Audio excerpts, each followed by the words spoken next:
Part 1 showed how Jews lost the Promised Land by disobeying God. Not that they couldn't live there, they just lost exclusive rights to it. Yet many people think it's their land because of their historical connection with it.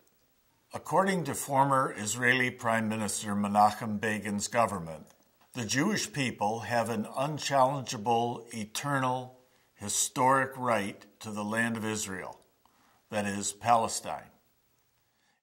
Is this true? Let's consider the historical record. Israelite tribes inhabited the land from about 1200 BC until 1050 BC, when unified Hebrew control began with the Kingdom of Israel, which ruled until 931 BC. Then it split into Judah and Israel, also known as Judea and Samaria.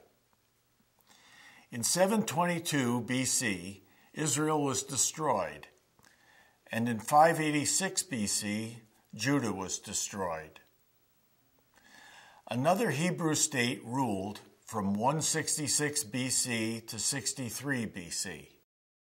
Overall, Israelites or Hebrews controlled all or part of the land about 717 of the immediate 1200 years before Christ.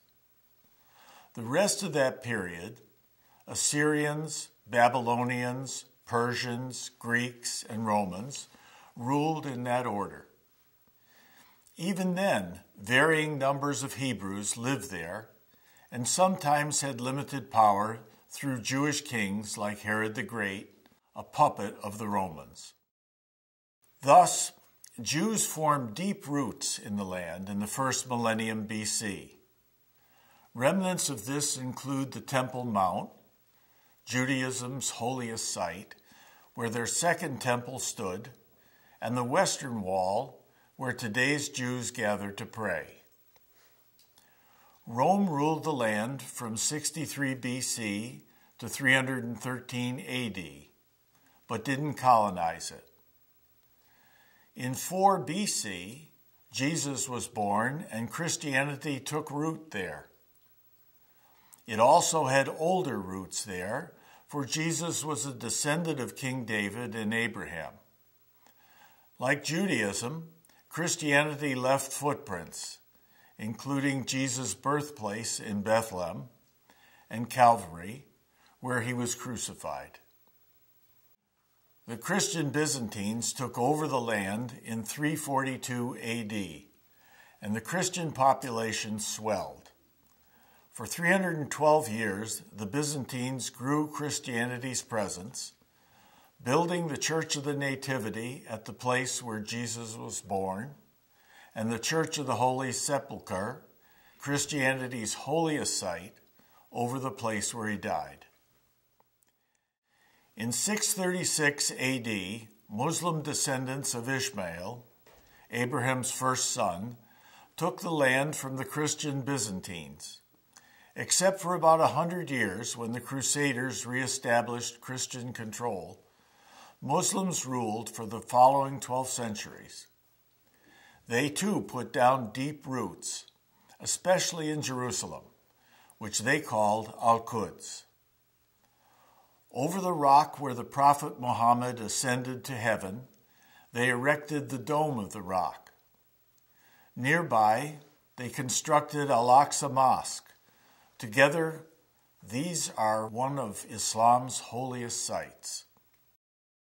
In conclusion, Jews, Christians, and Muslims all have deep ties to the land. Jews ruled about 717 years, if you include the Israelite tribes. Christians ruled about 412 years, and Muslims about 1,180 years. Is the Jews' claim superior because they were there first? Actually, they weren't. Canaanites held sway before them. And while Muslims ruled well after the Hebrews, they ruled much longer and more recently. Whether the Jewish or Muslim case carries more weight, would seem to depend more upon one's point of view than on any objective standard. In any case, history does not support exclusive Jewish rights to the land. Muslim and Christian Palestinians also have a right to it. But does the Holocaust justify Jewish claims to the land? Watch Part 3.